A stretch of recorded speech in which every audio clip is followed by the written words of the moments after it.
அனைத்து இந்திய அண்ணா திராவிட முன்னேற்ற கழகத்தினுடைய பொதுச் செயலாளர், மாண்புமிகு எதிர்க்கட்சி தலைவர், 2 கோடி தொண்டர்களுடைய தலைவனாக இருக்கின்ற முன்னாள் முதல்வர் அருமை அண்ணன் எடப்பாடியார் அவர்களை காங்கிரஸ் கட்சியினுடைய தமிழ் மாநில தலைவர்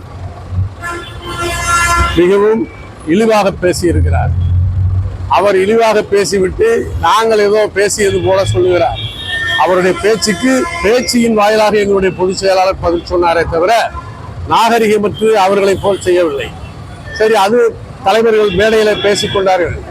ஆனால் இன்றைக்கு திருநெல்வேலி மாநகர் மாவட்ட காங்கிரஸ் தலைவர் சங்கரபாண்டியன் எங்களுடைய தலைவருடைய படத்தை வச்சு காலையில முறைக்கு புறம்பா பல்வேறு காரியங்கள் பண்ணியிருக்கிறாரு. அதை நீங்க பத்திரிகையாளர்கள் எல்லாரும் அறிவிங்க, நீங்களே பார்த்துருக்கீங்க. நானும் அதுக்கான ஆதாரங்கள் வச்சிருக்கேன், வீடியோ, போட்டோஸ் எல்லாம்.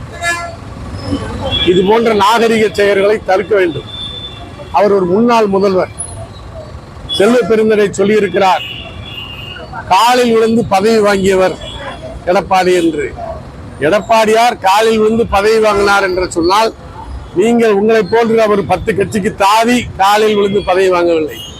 அதிமுகவிலே கிளை செயலாளர், ஒன்றிய செயலாளர், மாவட்ட செயலாளர், MP, MLA, மத்திய மாநில அமைச்சர்களாக இருந்து அதன் பிறகு முதலமைச்சராக இருக்கிறார். ஒரு மூத்தவர்கள் காலிலே விழுந்தால் நீங்கள் யார் காலிலும் விழவில்லையா? உங்களை போன்று பல்வேறு கட்சிக்கு போய் பல்வேறு திரைமறைவு காரியங்களை செய்து தலைவராக வரவில்லை. எங்கள் தலைவர் எடப்பாடியாரை நீங்கள் அவமதித்த அந்த சங்கரபாண்டியன் மீதும் அவர்களோடு சேர்ந்திருந்து இன்றைக்கு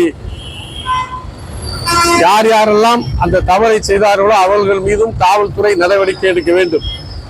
ஆய்வாளர் அவர்கள், நாங்கள் குற்ற வழக்கு FIR போடுவோம், கைது பண்ணுவோம், நடவடிக்கை எடுப்போம் சொல்லுவதனாலதான் காங்கிரஸ் அலுவலகத்துக்கு முற்றுகையிட போறதா இருந்த நாங்க சரி அப்படின்னு சொல்லி சட்ட ஒழுங்கையும் மதிக்கணும். ஏன்னா நாங்க அதிமுக, MGR உருவாக்கிய கட்சி, அம்மா உருவாக்கிய கட்சி, ஆனால் எடப்பாடியாரும் முதலமைச்சராக இருந்து வழிநடத்திய கட்சி.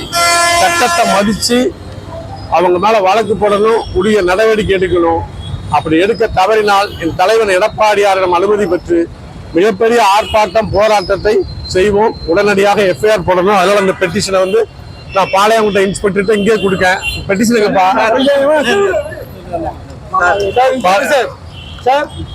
சார், இன்ஸ்பெக்டர் சார், இல்ல மேடம், சரி சார், சார் விடுங்க சார்.